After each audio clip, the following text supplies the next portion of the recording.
今集節目咧，我哋又帶咗一位咧優質嘅單身會員喎。Hello， 歡迎你擔任我哋今集嘅錄影嘉賓啊！咁喺錄影之前，同你簡單做個小訪問先啦。你今年係幾多歲？41歲。咁咧，阿樂係你職業係咩咧？我哋做農業嘅科技農業啦，但係都係本地水耕啦。咁啊，做翻嘅時候俾你都有做呢個綠化工程。咁所以咧，佢都係一位年輕有為嘅老闆啦。咁揾緊一個咩對象啊？性格方面都係合得嚟啦，最緊要大家傾得到偈啦，同埋大家三觀都要合到咯。有冇啲乜嘢類型嘅女仔特別吸引到你嘅咧？粗眉大眼，粗眉大眼嗰啲，即係呢啲啦係嘛？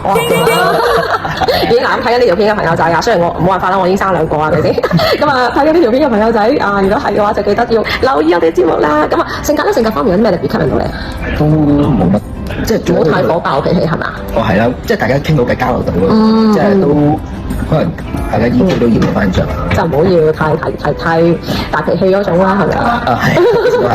係。大家咧想知道咧詳盡嘅節目內容嘅話咧，就記得咧收聽我哋新城電台嘅節目嗶哩吧啦開大喇叭啦，拜拜。HKLD 讓你安心交友，高效配對。